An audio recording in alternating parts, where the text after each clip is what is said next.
Blessed be. Welcome to Astro Psych. Today is June 8th, 2026. It is 3:29 p.m. in the afternoon, and I'm going to be setting the star map for Lynchburg, Virginia, and surrounding areas, Eastern Daylight Time. Thanks for spending your time with me here over the next few minutes.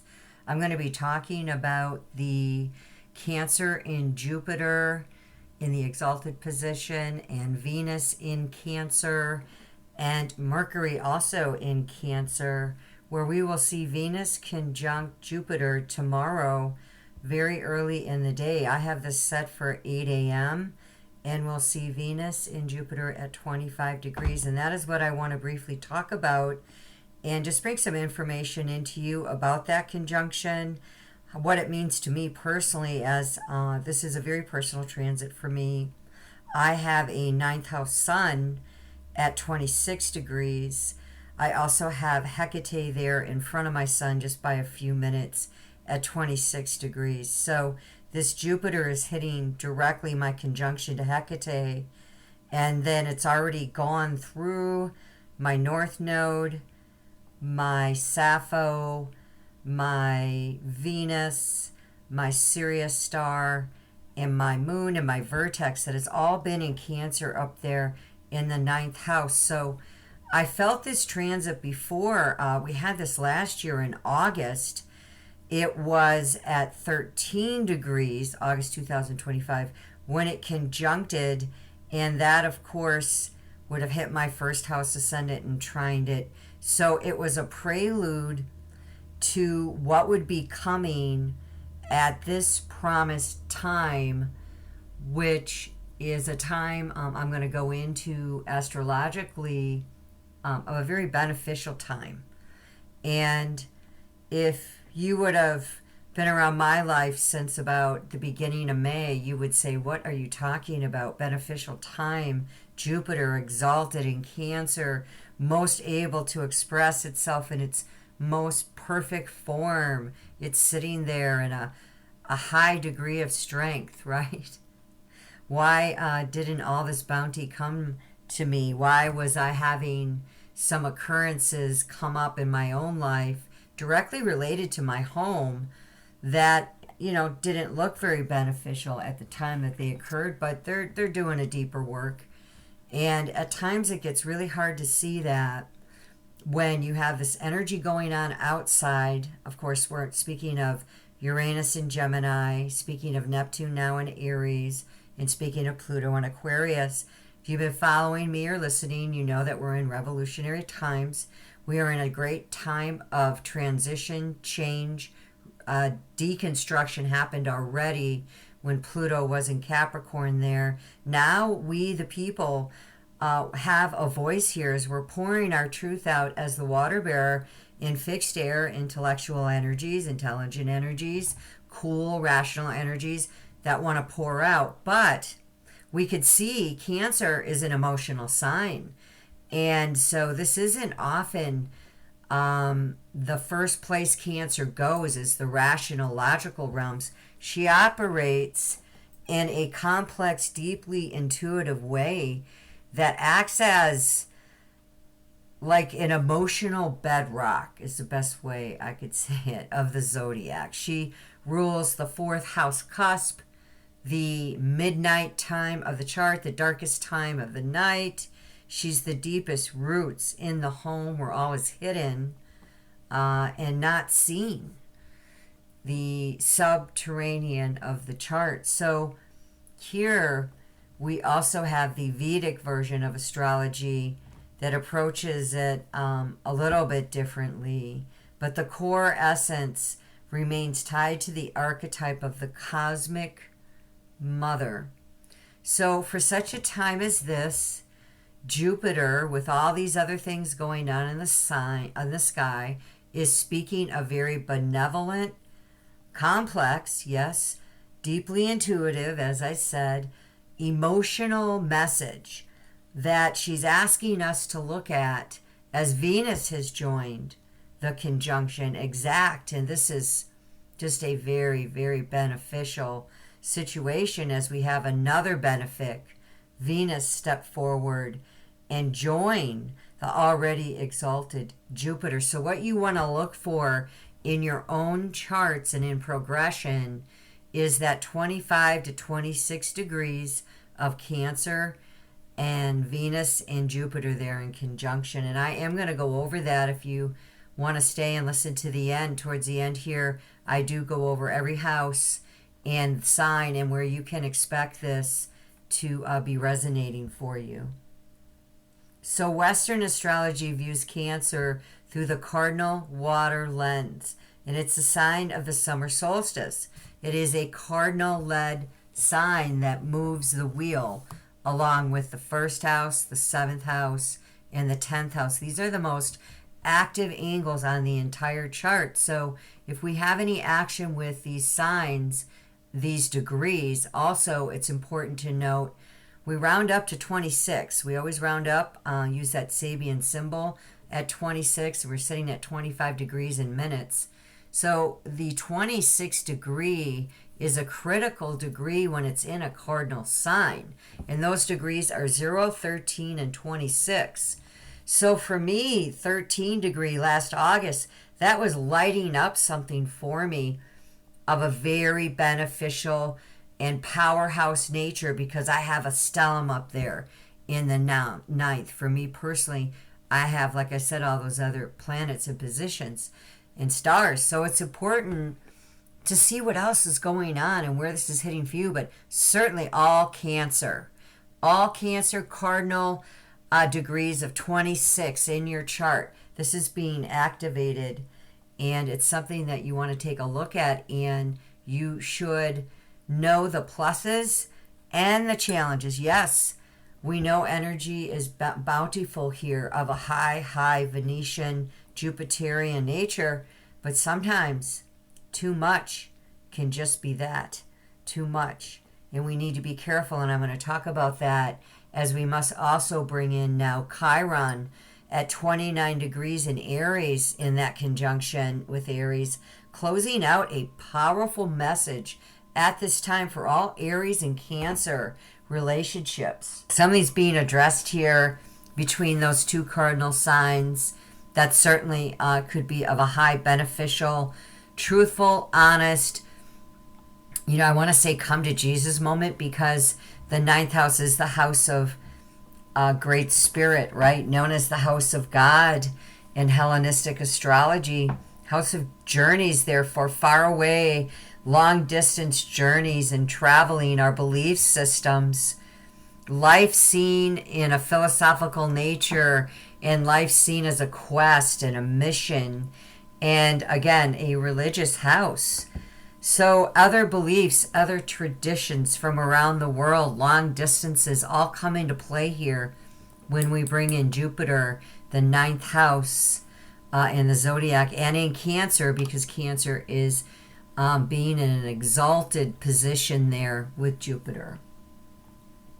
So in Vedic astrology, Cancer is Karka Rashi, and it emphasizes the manas, the mind, the emotions, and the capacity for deep nurturing. And it is considered the most fruitful of the signs.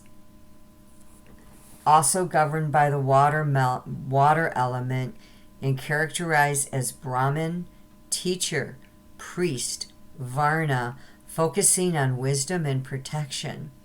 So when you then consequently move this Jupiterian guru inside of Cancer, who already is the teacher, rules Sagittarius, the ninth house of fire, mutable fire, expressive fire that wishes to exchange and go out into the world and teach, lead, talk, instruct, train. It's higher education here. This is intelligent energy when it's sitting inside of Cancer as emotional intelligence. There's an ability here when it's inside of Cancer to take the lessons of the mother, the protection, the deeply intuitive lessons, the emotional connections, and the nurturing and being able to bring them out in a large capacity. The foundational elements and core traits of Karka Rashi include the moon, which is called Chandra, which represents the mind, emotions, and inner peace. The element of water, Jala Tatava, I hope I said that right, Tattva, T-A-T-V-A, symbolizing adaptability, strong feelings, and intuition. Now, when you put intuition inside of the teacher who's learned all of the master knowledge of whatever it is he's studying of a higher order, wow, you've got a very intuitive individual that is able to teach on high levels and called to do such. There is a highly protective and sensitive inner core here to the crab, which is the symbol. And Karka individuals can have a tough exterior, and be very sensitive once you get to know them and connect with them to the inner core. They are deeply feeling people. In a mature Cancer, a mature astrological star soul sign of water here in the cardinal aspect has emotional intelligence. Now, if this is in the shadow, we can see here if there are hard aspects speaking to your Jupiter in Cancer, depending on where those are coming from in the sign, those 90-degree squares, the oppositions, where we see the nature of the square being Mars, which is laceration, harm, stress, and the opposition is Saturn, where you've just got this contrast and you're looking straight at something that isn't going to go away. It'll be held, and often discipline can come from this. And this is other people or other situations in our lives that sit across from us. So very important to see the planetary layers here in the angles themselves that are at play at this time. Now again, the nature here in Cancer with Jupiter, and I haven't even talked much about Venus, I'll get there. This is initiating energy. This is energy that knows how to go out. And it's also it has always this layer of family. This extreme loyalty, connection, protection to family, and therefore laying a foundation is very, very important to Cancers. Like, their houses are extremely important to them. And again, they carry their houses on their back. They get rid of their shells. They shed them. They molt them. And they get new houses. So you'll see Cancers are often able to move and have different types of houses in real estate. That's happened with me. I have moved, I think I counted since birth 18 times. I think that's right. Like, that's not making this up. All the houses that I've had, I have moved many, many times. And I'm a Cancer sun, like I said, in Cancer moon with the other Cancer planets. So I identify with this greatly. Now, because Vedic astrology uses sidereal zodiac, which is based on the star system, not on the tropical system, right? The sun's transit through Karka Rashi typically spans from mid-July to mid-August, roughly July 16th to August 15th. So we're going to feel these energies very intensely, I would say, for the next 2 years, because it's a whole new cycle being set, and we will not see this happen again in Cancer for a very, very, very long time. We're going to be moving into Leo in the Western tropical zodiac. Within sidereal, we're going to be moving into Cancer. So simultaneously, you've got the star system working with the tropical zodiac. And you may think that they're competing, but they're not. I want to encourage you, I am studying both. I'm more of a master of the Western now. I feel pretty confident with it. But been studying sidereal for maybe 4 or 5 years now, and I am a baby. There's so much to learn, but I feel I have a good handle on the stars and how they're also speaking and placing my planets in the star system, which aren't going to be very far from where they already are. You know, you got to remember there's just a little bit of degree of difference there. And it will have different zodiac constellations here that show up and interact and cross over and merge instead of just the one. So that's also a big difference. So I'm hoping that that's a little bit of a review. I want to talk about of Cancer. The key planetary influences in Cancer, of course, is the moon, the ruler. And the moon is at home here inside of Cancer. But of course, we don't have the moon in Cancer as of this transit. We have the moon sitting there in Aries at 1 degree in a conjunction of Neptune, Saturn, part of Fortune, and bookending this 29-degree Chiron I talked about earlier in Aries, which is finishing up a huge cycle that has been very, very painful for wherever you have had your Aries energy. I want to encourage you. This is really closing a door and now moving all those lessons from the head, what you have had your mind on, what you have thought about most, where you have turned your energy towards and moving to the second house, the neck, right? The throat, where you put your feet down and turned your energy towards. And now we're going into Taurus with this Chiron. Well, it will remain, and I'll be doing a video if you're interested in that. I'm in the process of working on it. That's coming up, so stay tuned. There's some real lessons there that have taken place. So, wow, we have a power-packed house of themes here. But whenever we have an Aries moon, you know, we're going to have a highly assertive moon. And we're going to have a moon that's interested in, damn it, moving out and not staying put, and is quite impetuous. And moon squares Cancer, of course, because the first squares the fourth. And so the moon is in the 6th here, transiting my chart and squaring over there to that 9th. But the moon is at 1 degree, which is really not close to 25 when it hits. So it shows that there is this separation that has occurred, and this ability, I would say, to have more of a balance with that impetuousness in Aries. Now, it is going to move quickly, though. And within hours, it's going to be hitting and going straight through, right? Straight through my Cancer. And luckily, I'm ruled by the moon, and it's in my chart conjunct the stellium. I feel like I have a good understanding of the moon finally. It's been a long time, many years, as I suffered complex trauma in my own life. And there are days that it still can get difficult and challenging. I'm not going to lie. Especially with May. I've had something simultaneously occur for me. You can see there Pluto in Aquarius down at the bottom of the chart in retrograde. And that is opposite my Mercury in Leo midheaven. And it is in conjunct in an awkward position where there's requiring a lot of adjustment to that all that 9th house energy.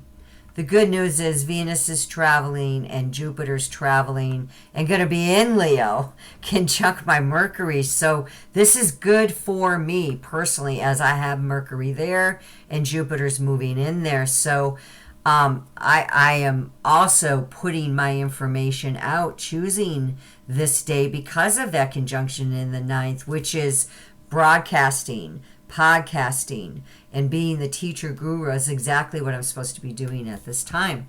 So this is why I chose to do it as of the conjunction to release this video at that time. But you can also see that Pluto down here, getting back to that, ouch. He is in Aquarius. So he is sending a message of cool energy, okay? And it's intellectual. And it's like, look, need to use your mind because you're going to have some things change, shift, transform, disintegrate, break down. I mean, this is all Plutonian energy, which is not ever easy energy. You know, Pluto has to do with death and rebirth and going out with the old and bringing in the new. ending things, transforming, like I said, in deep evolution, and also power dynamics. So also plumbing, which I posted a short on that. I believe I talked about that or on Facebook, where my plumbing is whistling because there's some air getting through the pipes. And some of the frustration there is I had somebody come out and we thought he fixed it, but then it started doing it again. So I had to review it, had to have him come back out again. And my electricity in that same bathroom simultaneously went out, which happened to be a bigger issue of another part of the house, which I'm under warranty, thank goodness. But that had to be reviewed. And then my lawnmower completely broke down. And I tried to fix it 3 or 4 times, wouldn't work. Had to get a new lawnmower, got that, and now that is broken down. And so, like, lots of challenges with things at home. And I've got Saturn there in retrograde natally. So anything that goes through that house is already irritated. At my birth, it's a highly challenging, very detrimental place to have Saturn. But I have it in Aquarius where it is in domicile. So Saturn knows how to be strong in that sign. I just have to deal with all the other crap that happened in my childhood so that Saturn doesn't turn into a cruel taskmaster, which it has been, but I'm a yin sign with a yin ascendant and a yin moon. Like my big 3 are all water. So I'm hard on myself. All that energy has been turned inward, which has really caused deep problems as I've got my Chiron in Pisces in a yin sign in the 5th house of creativity. So my struggle in life was being able to come out and really show up with my gifts in a balanced, harmonious way by healing my past, a very psychological way, absolutely, with the Scorpio ascendant and everything else going on there, trining my moon up into the 9th. So seeing my Pluto down there and all those other things going on, it's not like I have Jupiter in my house, even though it's in Cancer. I've got Pluto there and it's opposite. So that's where you can see, well, I thought it was going to be all good news and blessings and benefits. Not maybe so much. When Pluto's reviewing, he's trying to fix some things that could be a problem later. That's what I think of Pluto. Let me just give you a hint with him, because I operate very, very, very closely with this archetype. I'm a shadow worker and a light worker. I work in the dual worlds and the depths. I'm able to go to both spaces. I have an 8th house Gemini. So it's a very chatty, mercurial, logical mind of intelligence inside of Scorpio's home. And I'm able to navigate those waters. I have Pythia there, although it doesn't show it in my chart, but I do have her there as well. And she's the oracle, where she's speaking about, hey, know yourself. That's psychology 101, right? Know yourself, know how you work, know how you're wired. And then also she says no excess. That is across her door frame. Know thyself and no excess. Learn how to modulate, regulate, be in balance, because on this planet, in this earth, there are spaces you can be in excess, but we can't stay in excess. And if there are places we can be in scarcity and lack, like when we're fasting, very healthy to fast, right? But we can't stay fasting. We have to be in this place of balance, yin and yang, right? We have to be in this space of the Librian scales. That's, just not an animal, not a person, not any animate sign, symbol. It is absolutely impartial. We need to remember that.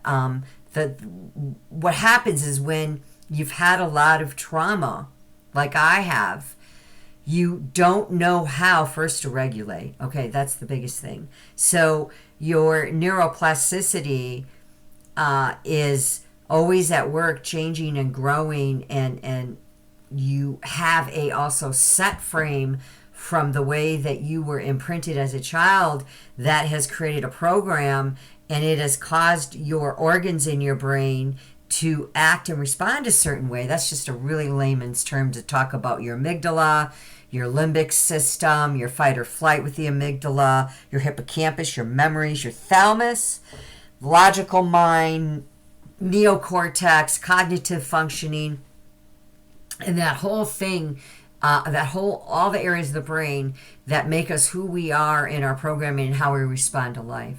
Okay? When you have trauma, your brain gets changed. Now, we now know this definitively. It is unfortunate that in the earlier days of psychology, what a massacre we had of psychology and the way that we understood the brain. We really just didn't understand much, and we went to the extreme, like shock therapy to the brain, and giving people high doses of psychotic medicine that just didn't help them in the long run, and lobotomies even, goodness. We've come a long way, and we now know that body, mind, soul approaches are the way to go in dealing with these energetic imbalances, and that the body holds memory because we have water, and water holds memory, which is irrefutable at this point. And again, if you're following me, I talk about all these things. You go back and listen to my videos. I interweave a lot of the teaching I've learned into this because I did not know any of this until I was forced to go into it and called and drawn, very much called into it to learn so I could heal myself and help others. Yeah, I am called. I have Neptune on the ascendant as a Neptunian ruling Pisces. My Pisces is in my 5th. The wounded healer is there, but I'm in trine with Neptune to Chiron, to my sun, to my moon, to my Venus. I have a trine there, so that means that in that grand water trine in the Dharma houses of fire and action, I'm able to move this energy out unconsciously. It just works with me. And I'm able to take it and speak about it and use it in a way that it's a calling for me and what I do in life. Now, there's other gifts there too. And that is a researcher and an interviewer and a highly creative, curious. I have a super curious mind that just wants to know how things work, and especially with body, mind, soul, and how people heal mental health, especially sexual trauma, as that's the other piece to my story with the Scorpio ascendant. Often those women have sexual trauma. I also have Lilith at 29 degrees, not showing up here in the chart, but I have Black Moon Lilith there at 29 in Scorpio, and that is just the biggest ouch ever. Very aneric, painful, confusing, not sure of your energy degree that I was meant to transform this lifetime, and certainly am. And I'm also researching this on deep levels, as I've already done a podcast on it through another channel I have, All Things Esoteric with Anthony, where we talked about Lilith. And I've also done some teaching on it in various spaces and on her archetype. And I am now doing research. I've been working on this a couple years, collecting charts where she shows up in the first house at, it would be nice to see her at the 29 degree. If you have that, hit me up and you want to be part of this research project. But I'll be holding a final Zoom session for all the participants that give me their charts, where I'll just do like a rollout of it and talk about it, and then eventually do a video where your charts are concealed, and nobody, with your permission, I can show your chart, but nobody will know, of course, your name. And there'll be a sigil protection put on your chart and all that jazz. So, yeah, that's kind of, and my chart shows that I would do that with Black Moon Lilith, again, not showing up, but she's in the first. She's trining all up there to Hecate at 26 degrees. My sun, my moon, Venus, North Node, just so much going on up there. It's irrefutable. So, yeah, I'm excited for this time because I'm starting to launch out in deeper ways as Chiron returns, getting back to this quick and tying it in 50 years in your chart. And I have it in Pisces, and it returned, of course, 12 years ago for me. I'm 62, soon to be 63 this year. Very soon, actually, within 6 weeks or so, July 19th. So I've had my return, and I can honestly say the last 12 years, like, he's really pushed me to master now and put what I've learned into practice and helping other people and bringing it out into the collective, with now this final 25 hitting at 26, really hitting my 26 degree sun in Hecate. Yeah, this is my very solar power with the Hecate crossroad goddess, of which direction should we go with our soul this lifetime on the roads of earth and the liminal spaces of the subconscious mind. Highly psychological placement there inside of Cancer. The sun is pertaining to our self-will, our core values, our personal identity this lifetime, our ego, yes, our ego, and our self-image. And it's how we project it out into the world. And the sun will do better in certain signs than others. So look to see how your sun does according to planetary dignities. It'll have a ruler, of course, which is Leo. Then you've got detriment, which is Aquarius. It's opposite of Leo, so it doesn't do as well. The sun struggles a little bit more to shine in a leadership, egoic way in Leo. And then we have it exalted in Aries, the first fire sign. Has a lot of power here, trining over to Leo there in the 5th. And then we have it falling in Libra as Aries sits opposite, the exalted position, sits opposite of Libra, because Libra has to do with duality and wanting to, balance the energies and not have it be all egotistic. It's about partnerships and sharing in partnerships, and ruled by Venus herself. And in Aries, this is not the case. In Aries, it can do very well because you can put your sun out here on Earth and you can produce very, very well. We see people with the sun in Aries are highly ambitious individuals. So let's now, having said all that, get into Venus and talk about Venus a minute. And I'm going to pull from this book, Hellenistic Astrology, The Study of Fate and Fortune by Chris Brennan. I do not own this information. Man, I am working my way through this master of a book in classic work by Chris Brennan. I cannot say enough about him. Thank you, Chris, for all your work. You've transformed my life, and I really appreciate you as the Divine Masculine teacher. Definitely gifted. You have your podcast out there on YouTube land, Astrology Podcast. Look for him. He's awesome. He says this under Chapter 7, Planets, page 176. I'm going to read this verbatim.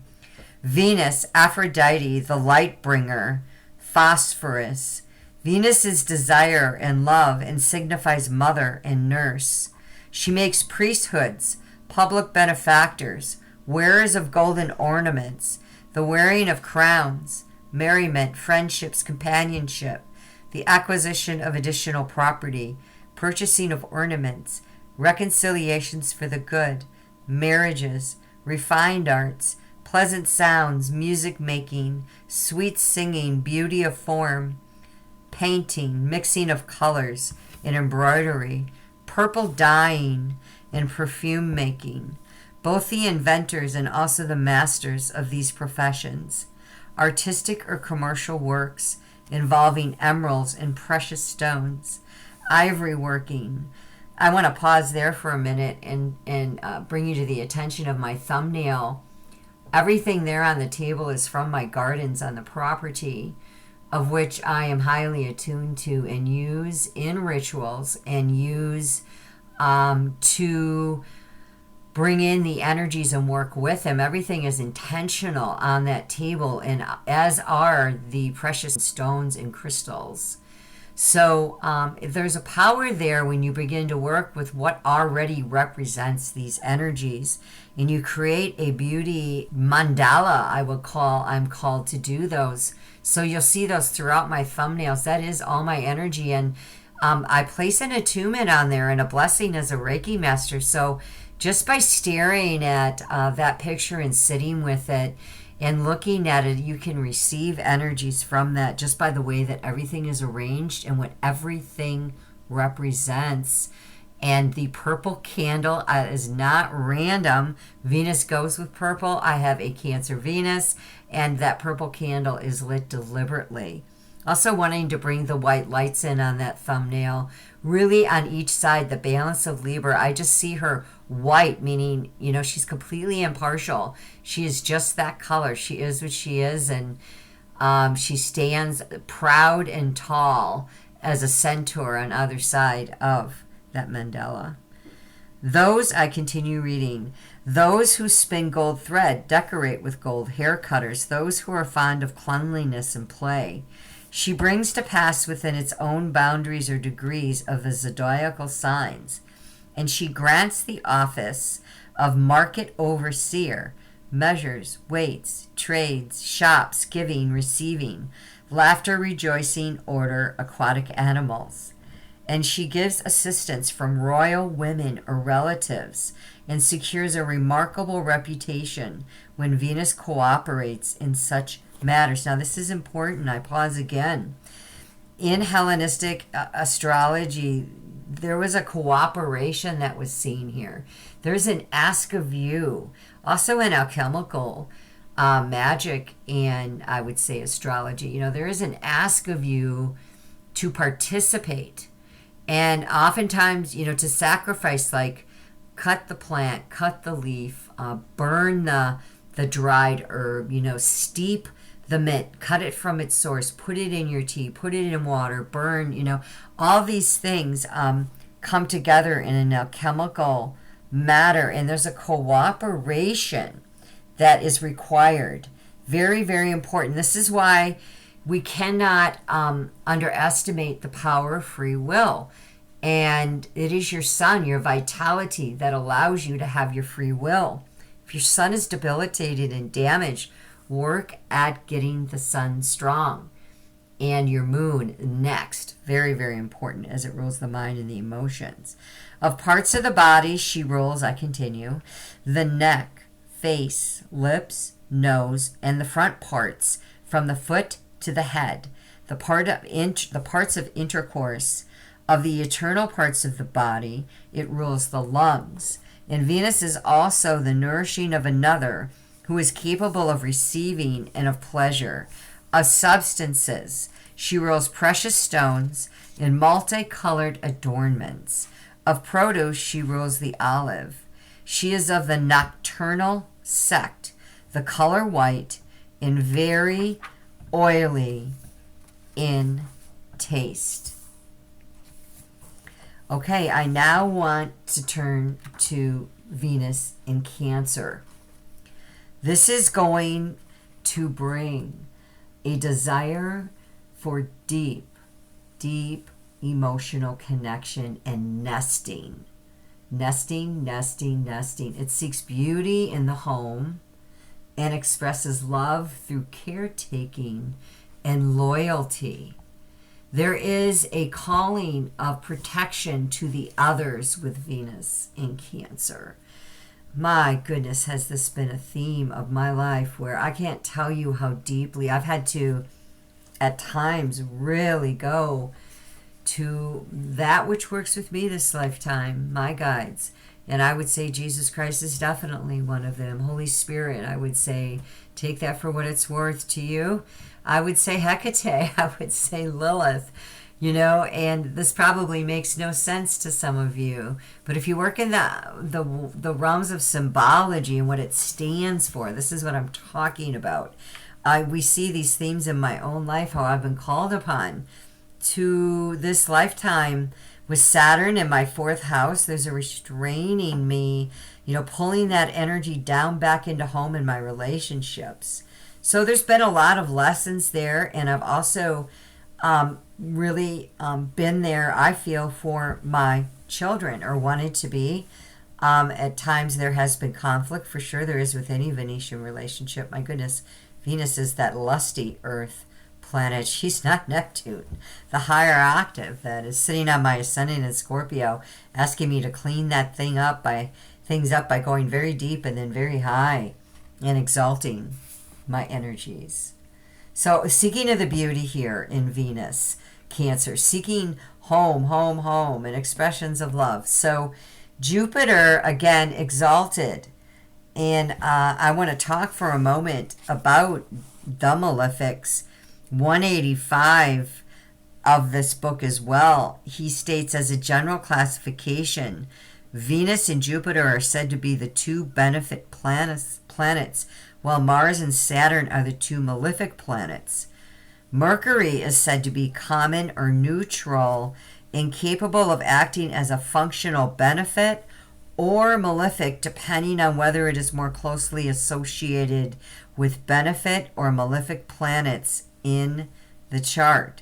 Okay, so we see in the chart Mercury at 12 degrees, and that is sitting exactly on my moon at 12 degrees. This great beneficial energy, being able to see both sides of a situation, really being able to logically bring out this information like I'm doing now and talk about it. It takes a great deal of self-control for me in the emotional levels not to just completely go and gush on you guys. I've got, thank God, those planets in fire, which is more of an intellectual. Air, fire go together, higher intuitive energy of creative nature, right? So that helps me.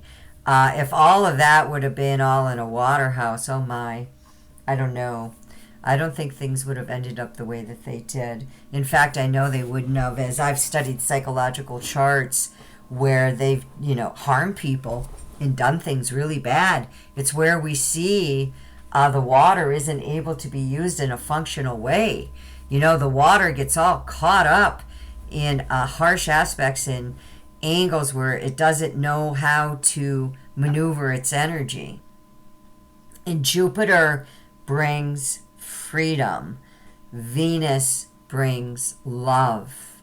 So love and freedom of expression of that love is very important at this time.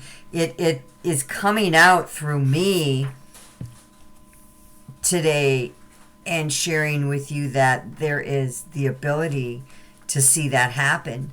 But it's not going to be without a huge challenge, because we do have Pluto in Aquarius after all, and Neptune in Aries, and Uranus in Gemini. And there is a trine with that Pluto to Uranus, and a sextile from Uranus to Neptune, and Neptune to Pluto. And all of that is working the fire in the air, and there's a great ask to begin to unlock.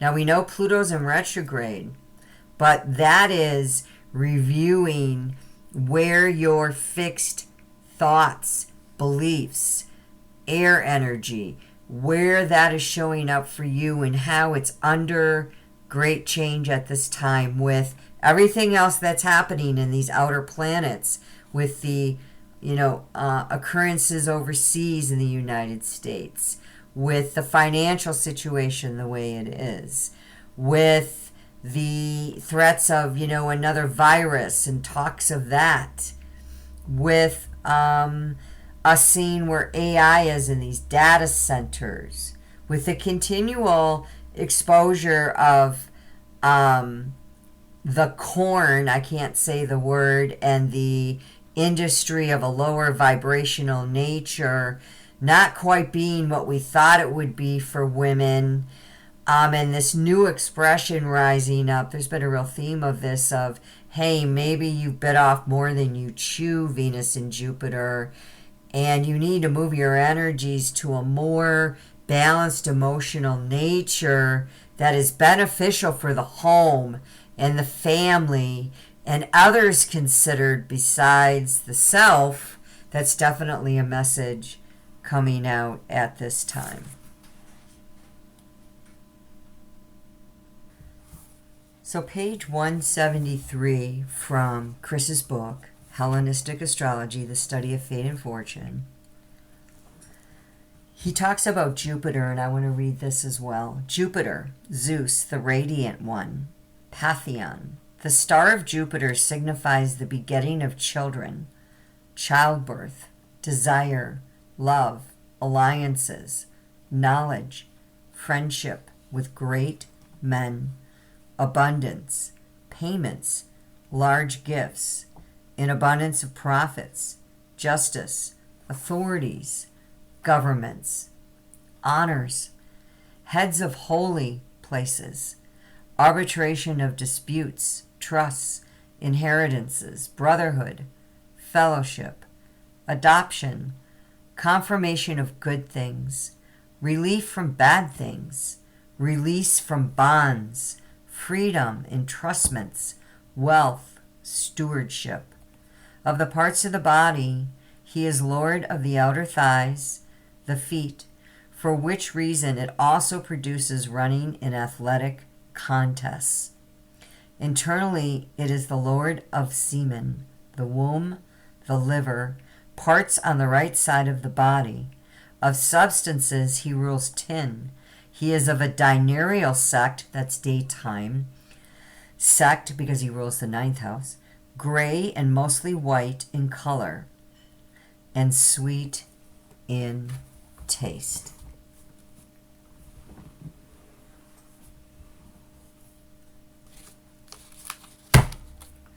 So Jupiter finds its highest expression in Cancer, and it expands the sign's natural nurturing qualities into universal compassion and spiritual wisdom.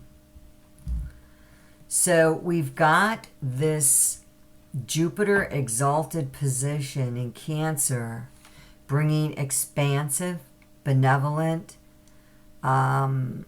protection, growth, abundance, teacher, sharing where, hey, here's where you need to look, here's what you need to consider, and here's what I have studied, I have learned, and now I am sharing it with you for consideration. This is a verbatim manifestation for me. Is very important at this time. It is coming out through me today and sharing with you that there is the ability to see that happen. But it's not going to be without a huge challenge, because we do have Pluto in Aquarius after all, and Neptune in Aries, and Uranus in Gemini. And there is a trine with that Pluto to Uranus, and a sextile from Uranus to Neptune, and Neptune to Pluto. And all of that is working the fire in the air, and there's a great ask to begin to unlock.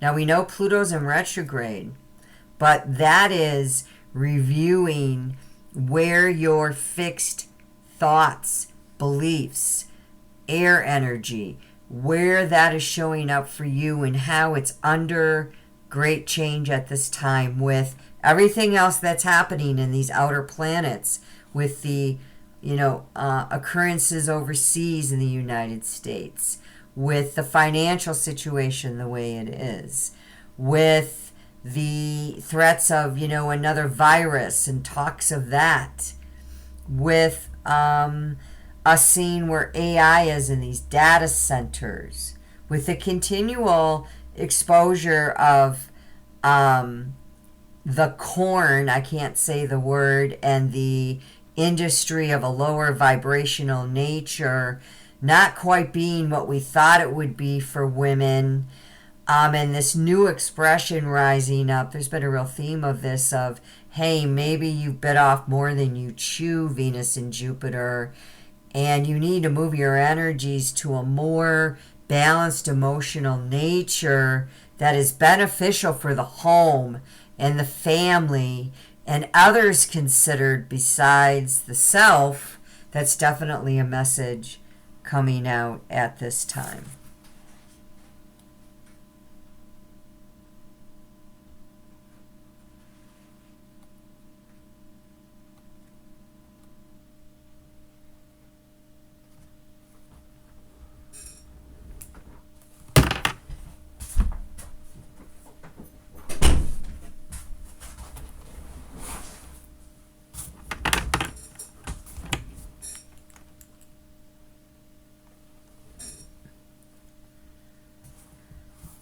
So page 173 from Chris's book, Hellenistic astrology, the study of fate and fortune.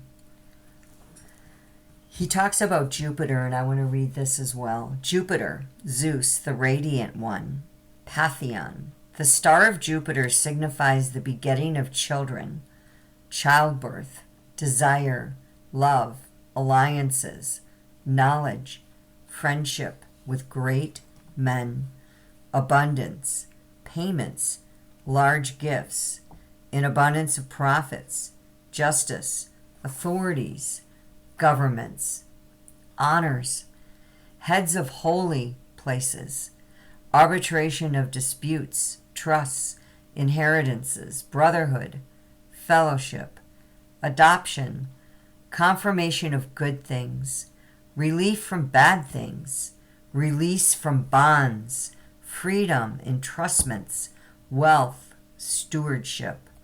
Of the parts of the body, he is Lord of the outer thighs, the feet, for which reason it also produces running in athletic contests. Internally, it is the Lord of semen, the womb, the liver, parts on the right side of the body. Of substances, he rules tin. He is of a diurnal sect, that's daytime, sect because he rules the ninth house, gray and mostly white in color, and sweet in taste.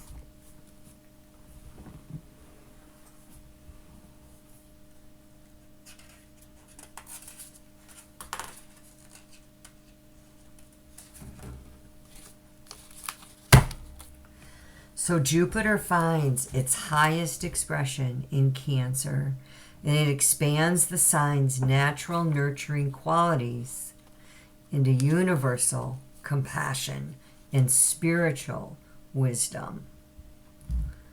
So we've got this Jupiter exalted position in Cancer, bringing expansive, benevolent, protection, growth, abundance, teacher, sharing where, hey, here's where you need to look. Here's what you need to consider. And here's what I have studied, I have learned, and now I am sharing it with you for consideration. This is a verbatim manifestation for me, as you can see. 26-degree Cancer Sun in Jupiter's house, conjunct Jupiter in Cancer at 25 degrees in Venus.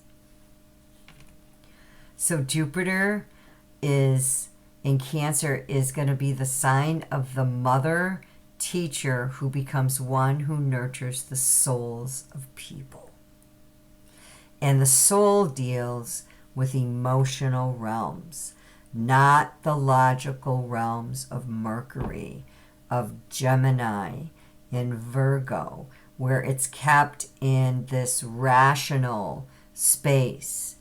Here, it moves more in the Akashic spaces of Pisces.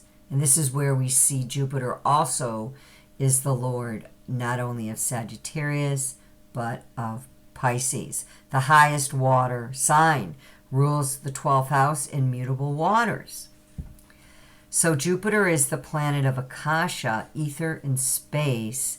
Cancer is the sign of Jala, which is water. And when space meets water, it creates a boundless sea of emotional and material abundance. Wow, this is robust energy, bounty of fertility, luck, fortune, and favor. The Venus-Jupiter conjunction here has two benefics, the most positive planets, creating what's called the Gaja Kasara Yoga, like energy. And the meaning of this yoga in Vedic astrology is an outpouring of grace, wealth, and emotional fulfillment, and its impact is known as the grand benefactor energy, where your values, Venus, align perfectly with your wisdom, Jupiter, in a place of total security, Cancer. Something that is very important to see here is Cancer is about protection and security, and deeply, deeply tied to roots.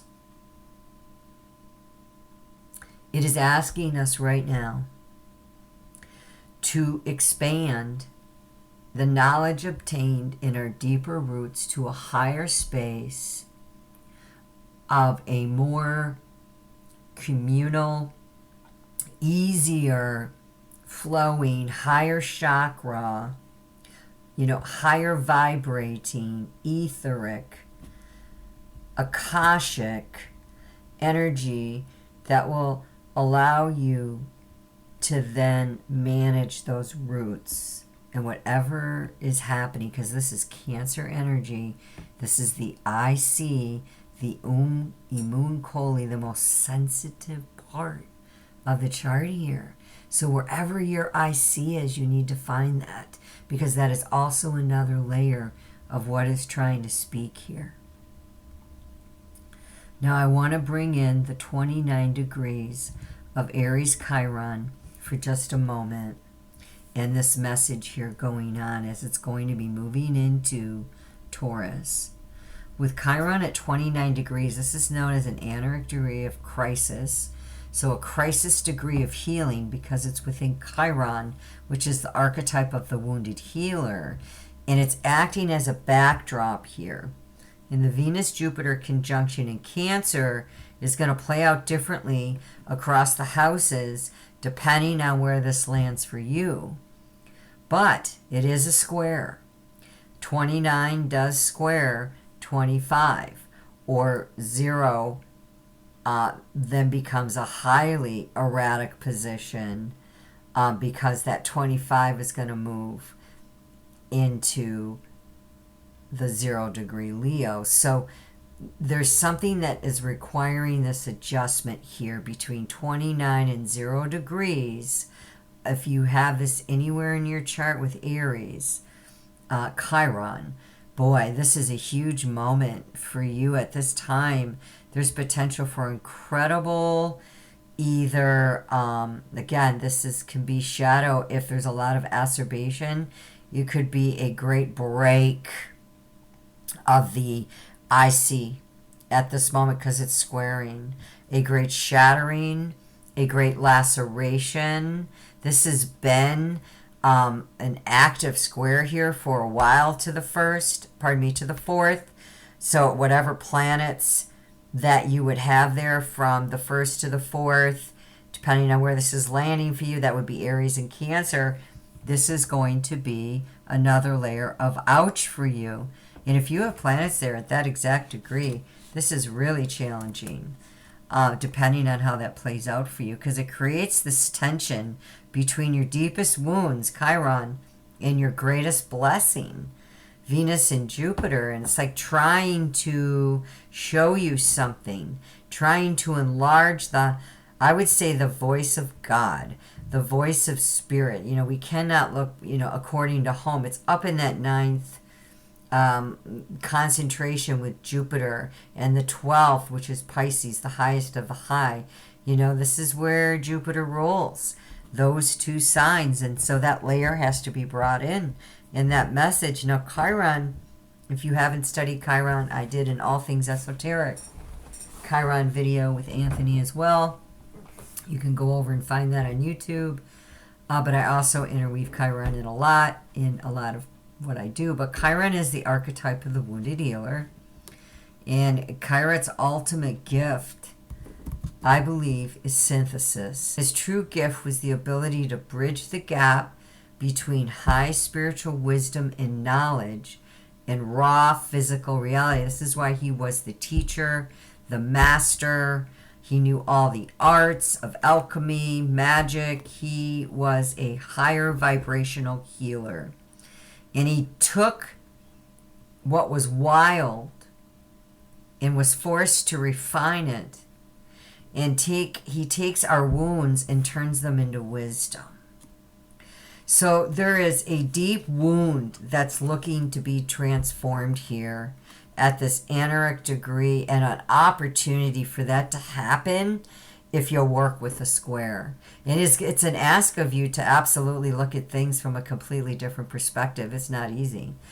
Aries cardinal is nothing like the Cancer cardinal. These are two different seasons. They're not compatible. This is spring Aries. This is summer Cancer. So go deeper into that, and I think you'll find a lot more wisdom. But the timeline of how this is achieved, I broke this down into 5 key movements. Chiron was injured. He was struck by an arrow, which I see it as a cosmic poison.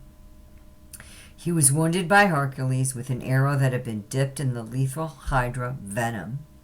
And because he was immortal, he couldn't die. But his medical mastery, even though it was great, could not cure his wound. And what it ended up doing was trapping him in this chronic agony. So this is an area in your psyche, an area in your life. This is in your head. Kyrie's rules ahead of the way you move your thoughts around, the way you move your mind around, the way you move your body around in cardinal fire, the way that you express it. Your authenticity. This is a wound of the self where it's hard for you to come out. And this has been under healing since we've had Aries in Chiron. The transmuting pain into service and the shift, the second step. This is realizing, hey, I've got a physical wound. I've got an emotional wound. This could be a disability at birth, right? It could be a physical wound. I've got a psychological wound. I can't fix this. Chiron is going to shift the focus here for you. And he's going to help to channel an intimate, close, this is very close energy here, understanding of suffering and taking that suffering and becoming the ultimate healer and mentor for humanity's greatest heroes. This becomes the hero here in Aries. This is all that hard work, all your courage, all that fire, all that passion, all that impetuous energy where you just went out with your impetuous energy and you just kept messing up. You just kept going out irrationally, maybe, perhaps. You lost your head, hot-tempered. Wherever Mars has been, this has been a bitch for you. This has not been easy. Mars is currently in Taurus transit, in a very grounded energy, giving that Chiron the ability to ground that energy down in a very practical way, in a very practical, ritualistic energy going down into the earth. It's going to be moving and forming a conjunction there. Now, Mars is moving, of course, rapidly, not in retrograde, so Chiron moves a bit slower. Mars will move on, but it forms a slight conjunction there for a while. And it's just giving you powered up energy to take that ancestral healing, ancestral wisdom. Taurus rules the second house of fixed earth, where you put your feet. Aries is your head, your mind. Now, where you put your feet is going to matter here as we move into Chiron and Taurus. Incidentally ruled by Venus. Venus is squaring Venus here wherever Taurus is, because Venus rules Taurus. Another ouch.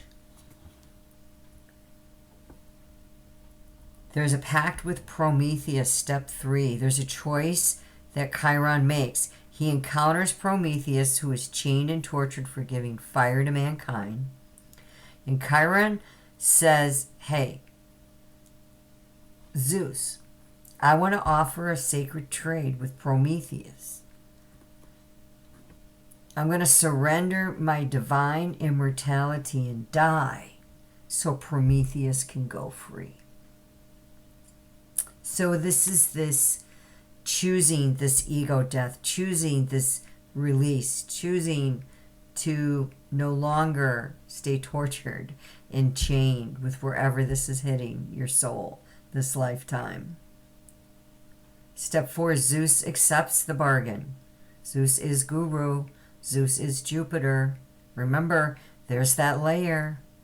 And in the mythology, Chiron willingly steps into mortality, releases Prometheus, and dies. And his physical body is finally released from the endless loop of pain through that profound act of surrender. And you see, that is what we don't want to do at times. We don't want to let go because for whatever reason, that wound has been serving a purpose. And it's become part of our neuroplasticity, our neural makeup, which probably ties greatly to the amygdala, your fight or flight system, limbic system, in the way that you process all of that energy. So he's ascended and immortalized in the stars. Zeus is so impressed with this sacrifice that Zeus puts him up, and he elevates Chiron's soul into the heavens and transforms him into a permanent constellation. So you see your lessons. You're meant to be the wounded healer messenger, wherever that is in your chart, to help others collectively this lifetime. In what capacity? Well, however that shows up in your chart. Sometimes it's just showing up whole. You know, sometimes it's actually doing it with your hands. Sometimes it's doing it with your voice. Sometimes it's doing it with art. Sometimes it's doing it with drama. Sometimes it's doing it with the health industry. It doesn't matter. What does matter is to ascend and get up to the heights, to the ether, to a guru, Jupiter, house of God, spirit, higher way of seeing things, to know thyself and know access, to get this balance going on of which I've been talking about. And be immortalized up there and be a star that you can then shine brightly as an example to all, and how you have risen through your healing and had your own cosmic ascension. This is really what that is. And so look wherever this is for you. I do bring it in as I'm going through now, finishing up where this is occurring for you in the zodiac signs. If you are Aries, this is occurring for you in the 4th house. It's ruled by the moon, the 4th house, and Aries is ruled by Mars. So Mars, being in Taurus energy, is giving you an opportunity, like I said, to ground this energy. Chiron in your 1st house, of course, with you. You have 4th house home roots, healing your self-identity first by creating a stable, abundant home life. 4th house, the heart, home, Cancer here, comfort, the mother, and inner peace. This is the ultimate happy home transit for you, calling you to deal with this square once and for all, and know that there are some resources available to you with your Lord Mars as it's moving there in Taurus for you. Taurus, this is moving through your 3rd house. 3rd house is ruled by Mercury, Lord Mercury, and Gemini. And Taurus is ruled by Venus. And Venus is in Cancer. So this is a good sign for you to work with. This is a sextile from Taurus to Cancer. And for you, this is occurring in the 12th house, this conjunction. So the 3rd house is communication, and healing hidden fears is the 12th. And you're going to be able to do this through expressive and compassionate local networking. Something could take place for you in a local networking situation where communication is involved, writing, short distance traveling, possibly running into someone beneficial during your travels. Sharing, communicating, speaking from a deep space of groundedness and emotional connection. Gemini, this is the 2nd house, ruled by Venus. Gemini is ruled by Lord Mercury. And Mercury, of course, is in Cancer. And when it's approaching the benefics, with the benefics, it is going to receive all of that beneficial energy. So this is the second house of finances, values, healing social wounds, as Chiron is in the 11th, by expanding your personal wealth and self-worth. So what's on your mind? Siblings, communication, short trips, writing, and I would say courage. You know, this brings about the second house, a Midas touch to your ideas and local interactions. Gemini, second house, money, stability, charging what you are worth, putting out your product and your very highly beneficial larger items of a higher price, clothing, energy exchange that's beautiful, coming from your personal portfolio and work, and communicating your values.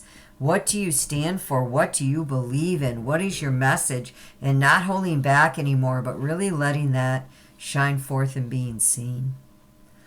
Cancer, of course, this is your first house. Cancer, sun, moon, ascendant. I should have said this. This is all whatever sign I'm speaking, the sun, moon, or ascendant. I use the tropical whole house, which goes by the ascendant. So I'm heavy on the ascendant, but it is sun, moon, or ascendant here.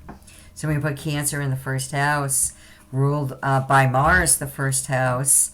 You know, Cancer by the moon, thus puts healing, first house, self and body, career pressures of the 10th. This is Chiron up there in the 10th, by prioritizing your own presence and vitality. Going out there in the 10th house in your body and showing up, kind of what I'm a Cancer sun, moon, moon, Venus. So this is exactly what I'm doing today with this message. The 4th house, of course, hearth, home, comfort, the mother, inner peace. This is what's going to bring me peace at this time. This is what's going to bring me a happy home by moving out in my own energies. Mars is in Taurus, supportive of that moon, as I just discussed. So I'm going to have that support and that energy of being able to do that. In Cancer, in the first house, is going to bring personal connection with others on deep levels, moving the body into spaces and places that can hold the largest that you have, Cancer, the emotional connection that you want with others, and not just staying in those logical spaces that can be cold and calculated and not warm. You're desiring soul level connections, and you're really seeking that out in others, those that can connect to the roots and go to these intuitive spaces on a more caring, loving, nurture, protective nature, where it's a little bit more soft and not harsh, where it can be when we see it in Mercury, in the logical signs of the zodiac. Having a different mission, of course, and that is why they change their expression. So the 12th house for Leo here, 12th house is ruled by Jupiter, Neptune, Leo by the sun. The sun is in the in the 12th house here. Chiron in the 9th house. So 12th house, subconscious healing of your rigid beliefs. 9th house through spiritual retreat and divine intuition. There's something here connecting you with, you really want to know more deeply what you believe in and how it can help you and support your life more. And 5th house, Leo rules the 5th house of creation. So romance, children, past and life merits, a time of high fertility, literal or creative joy at this time. So 12th house, subconscious healing of your rigid beliefs. 9th house through spiritual retreat and divine intuition. There's something here connecting you with, you really want to know more deeply what you believe in and how it can help you and support your life more. And 5th house, Leo rules the 5th house of creation. So romance, children, past and life merits, a time of high fertility, literal or creative joy at this time. 12 here. Time alone.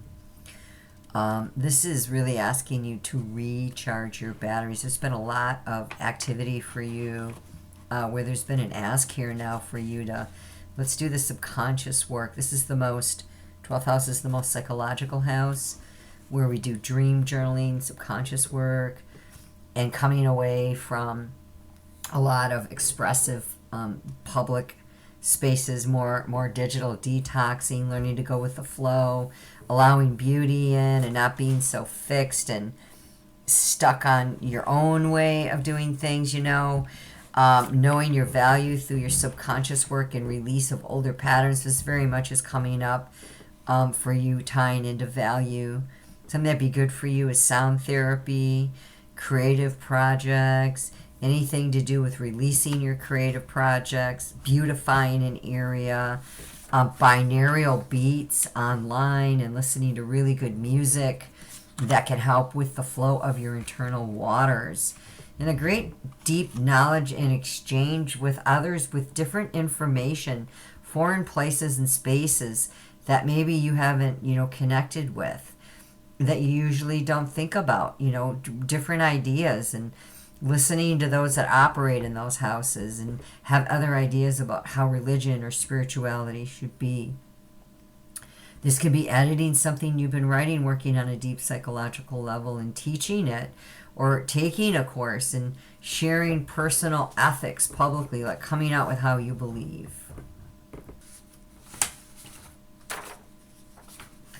Virgo, this is the 11th house. This is ruled by Saturn and Uranus. Aquarius is space. Pluto is in Aquarius, so this is another theme for you. Highlight, very important to lean a little bit closer, as Pluto is reviewing this house for you. It's in retrograde, Pluto in Aquarius. So look to Pluto in Aquarius where this is hitting for you.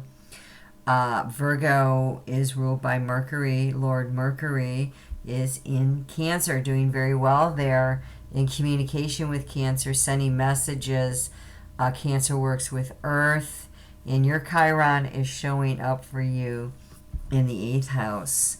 So the deep psychological house of other people's money, financial house, legacy, wills.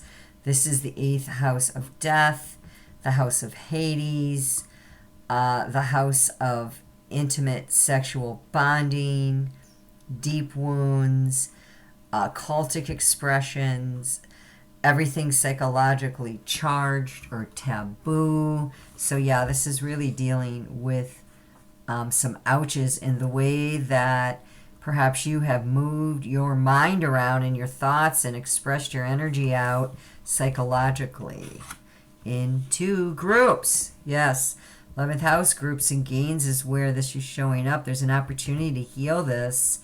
So healing intimacy issues, debt issues. The 8th is through massive expansion of your social circle, the 8th to the 11th. That is squaring. And so the 6th house, of course, ruled by Virgo, is a very pragmatic house, pragmatic sign dealing with health, daily routines, and service. So perhaps where are you out in these group dynamics in spaces that you're wanting to bring healing, but maybe you're needing to, this is more about you than other people. And it's really asking you to get your psychology together, as it's in the 8th house here. Chiron, that's where the deepest wounds are. And maybe you are coming out into these spaces and it's throwing your subconscious energies out there when you really should be focusing more about your inner healing, as if you don't, there could cause some big overexpansion of your energies there in the 11th, where it's transiting, of where it's like there's too much of you showing up out there in spaces and you're everywhere. And it's stressing you out. It's not good for your psychology, and you got to figure out why you keep putting yourself out there so much. That is really a message there with Virgo. Libra.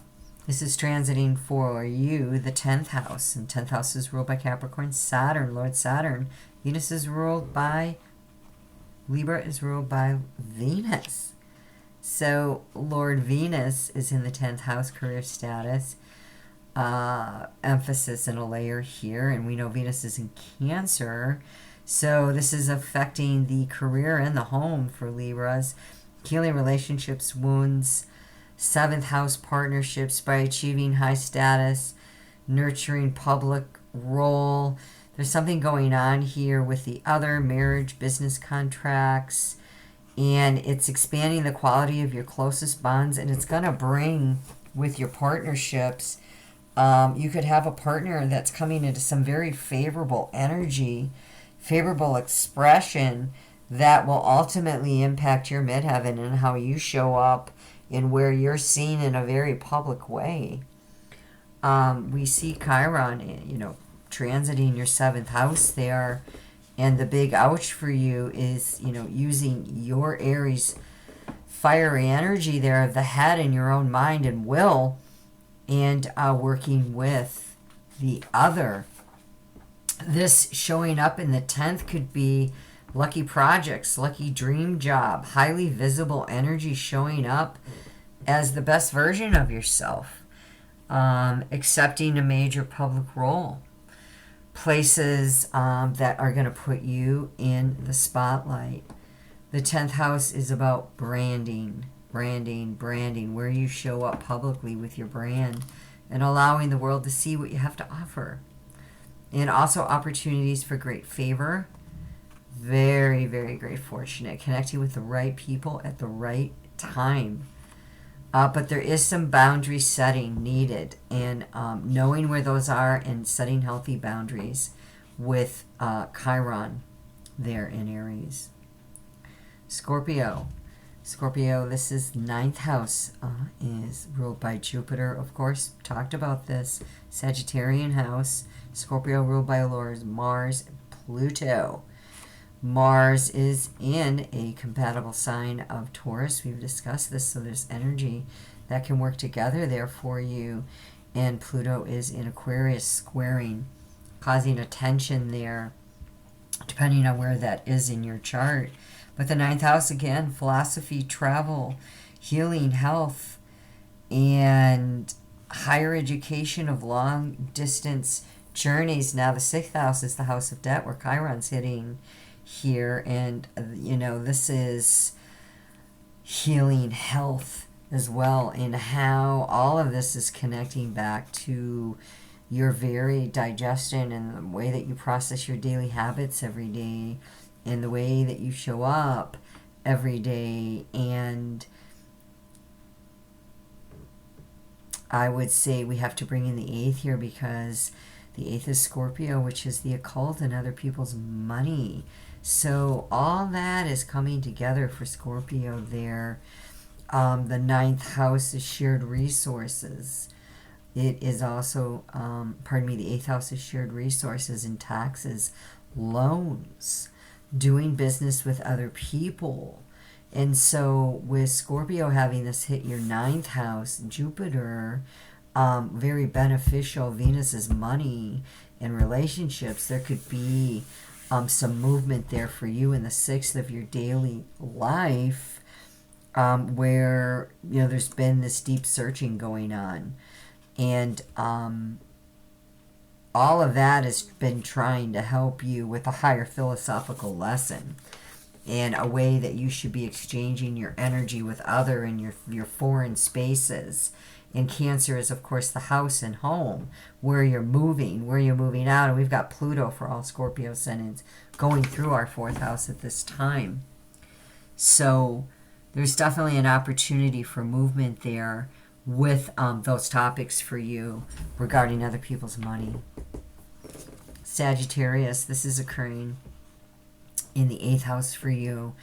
And, of course, the 8th house is ruled by Mars and Pluto. Sagittarius rules Jupiter. Jupiter rules Sagittarius, and Jupiter is in your 8th house.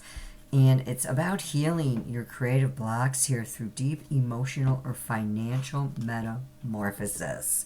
There's an ask here with the 5th house of Chiron of changing the way that you do your creativity, the way you view yourself and your creativity, the way that you think, especially the way you move your mind around, the way that you move your physical body energy.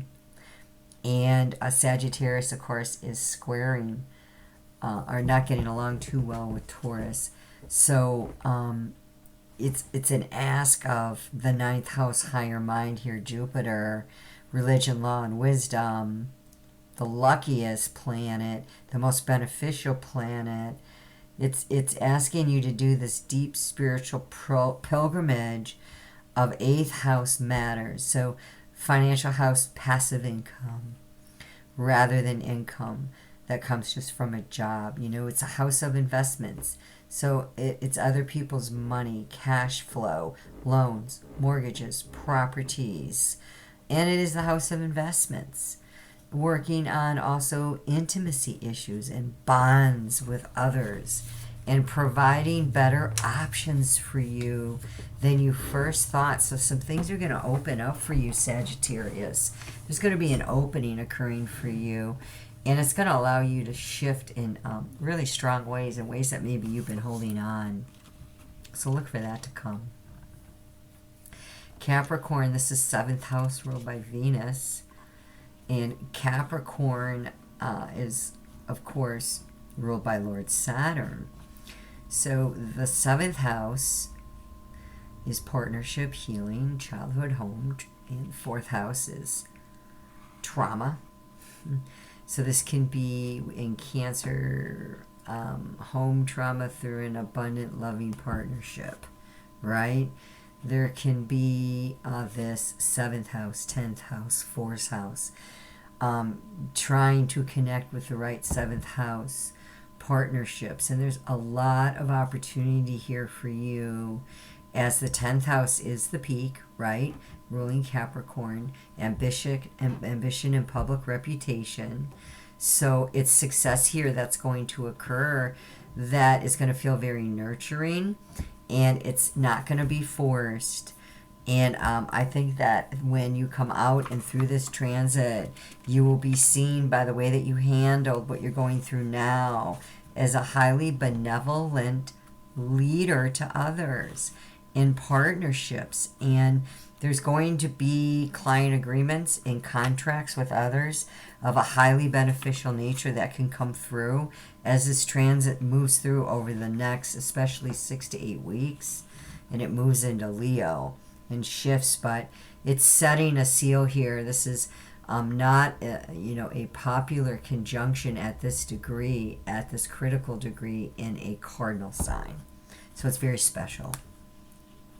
Aquarius, this is occurring in your 6th house, which is ruled by Mercury, and Aquarius is ruled, of course, by Uranus and Saturn. Chiron in your 3rd. So Aquarius, this is about health and healing, communication, and anxieties. 3rd house, Mercury here, 6th house, Mercury. Mercury's in Cancer, a lot of beneficial energy and healing coming to you. Asking you to look at your daily acts of service, communicate this, wellness, where you show up on a daily basis, your daily habits. And the 11th house, Uranus, is great gains, is ruled by Saturn as well, in large networks and fulfilling your desires of where you show up in large networks. And friends that can act at this time as gateways to wealth and protection. Friendships that come forward and speak to you of a very emotionally healing nature. This is Aquarius, fixed air, logical reasoning, hooking up with Guru Jupiter, emotional reasoning. So speaking with you about your workflow and your duties and removing from you what is draining you once and for all. This is an ask to completely remove this away. You've got health and body issues here at this time, possibly, as Chiron is squaring. In different types of body work, such as somatic therapy, ancestral release, helping the body to release, working in ways where the mind can rest, mindfulness, setting firm boundaries around your own projects daily, and having just these simple daily rituals are going to help you with these great beneficial changes that are due to come for you as you look at the physical level of things, and you look at the body, and you look at earth, and you identify this, and you let go now any bad habits that you have.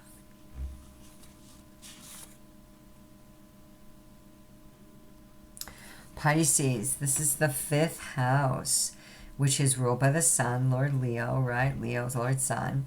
Pisces is ruled by Jupiter and Neptune. Jupiter, of course, is in Cancer, another water sign, and Neptune is in Aries, which is forming a harsh aspect to you. So, second house is where Chiron is showing up for you and money. So we have the second house, the 5th house, the 12th house highlighted here.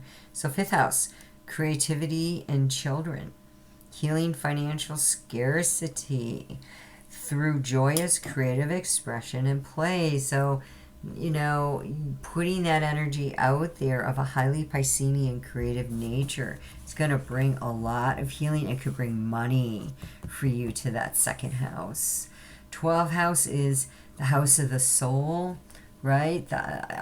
Sometimes called the house of troubles, because it's the deepest psychological house of where we need to do our change and our greatest, deepest release, highest release, so we can go spiritually forward. And it's our psychic experiences and how we can withdraw and isolate, which can be necessary, but where we need to look at how to balance that with our wealth second house of fixed assets, fixed money, Venus.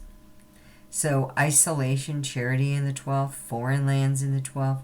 And when you have it here, this is acting as like a guardian angel transit. And it's offering protection from unseen forces. So Pisces, you have an opportunity here of high creativity and protection in a lighthearted, playful, speculative way.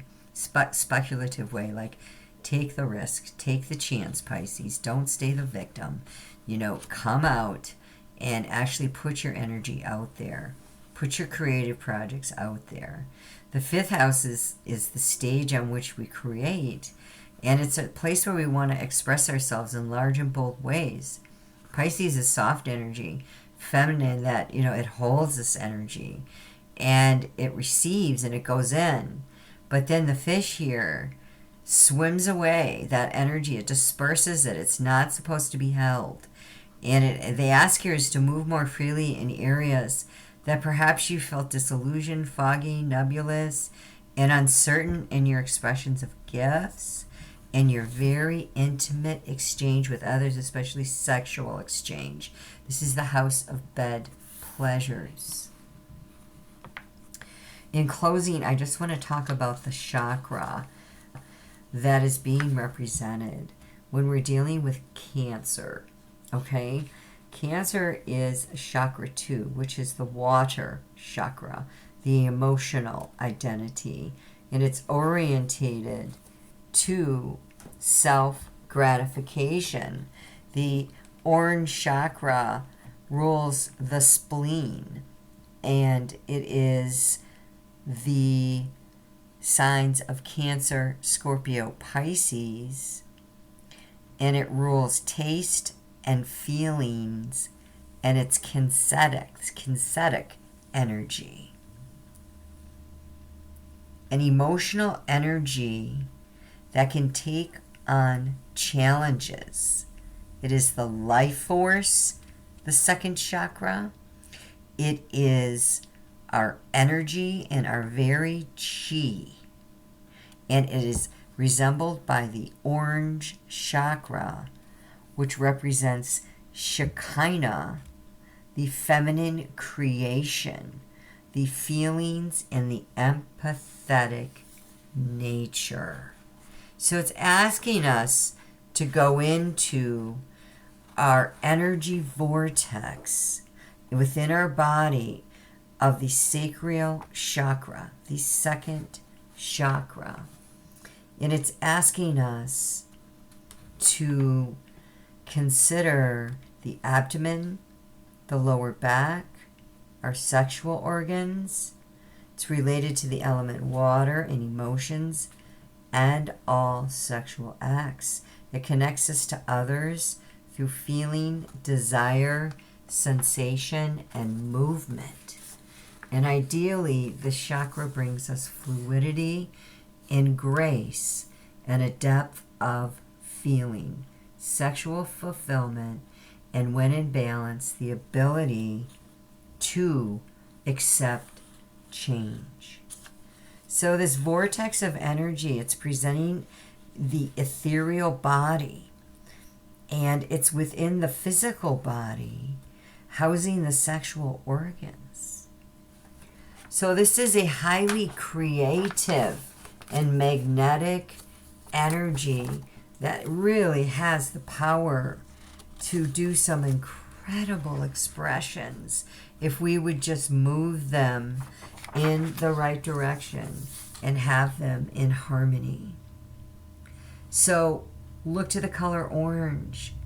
Look to the brown element water plant kingdom. Look to the sandalwood. Look to the jasmine. Look to the carnelian, the tiger's eye, the fire opal. This governs our sexuality, our creativity, our emotions, our anger, our fear instinct. This is the amygdala.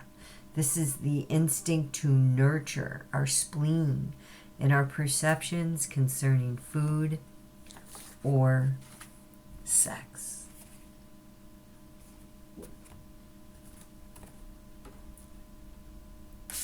So I hope that that has been helpful for you, and I thank you for joining me, and may you have a blessed Jupiter and Venus conjunction within Cancer, wherever this shows up in your heart, and may it bring a powerhouse of radiant love, peace, nurturing to the home, protective qualities of harmony, love, joy, and the highest expression of how we can use Jupiter. The Sabian symbol of Jupiter at 26 degrees is this. Cancer, 26 degrees. In the library of an old mansion, a study group argues over a new book. Putting down his drink, a well-respected member of the group insists that they may have missed the main point. Persuading others that one's grasps the overall situation, so they will submit to one's intellectual leadership. Well-prepared presentations based on a library of information. Putting together a coherent, well-integrated analytical model. Emergence of a new level of understanding once one has digested the facts. Refining one's world view. Assigning the proper weight to different factors in light of humanity's present situation. Helping to shape the views of some constituency and acting as the mouthpiece for these views. Constituency. Public intellectuals who hold forth on important topics, spout opinions they haven't really researched, discussing serious issues with dignity and erudition, versus using silly, tipsy humor to loosen up a debate that has gotten stuck. So that's the Goldsmith Revised Sabian Symbols from the publication The Zodiac by Degrees, 2nd edition. Martin Goldsmith, publisher Red Wheel Weiser. I do not own that information. But you can see that there can be a high order of how all of this is expressed and a low order of how all of this bounty can be expressed. Not enough, and we starve. Too much, and we get disease. The bottom line is we need to move this energy and connect it with free will in order for it to be beneficial. Blessed be.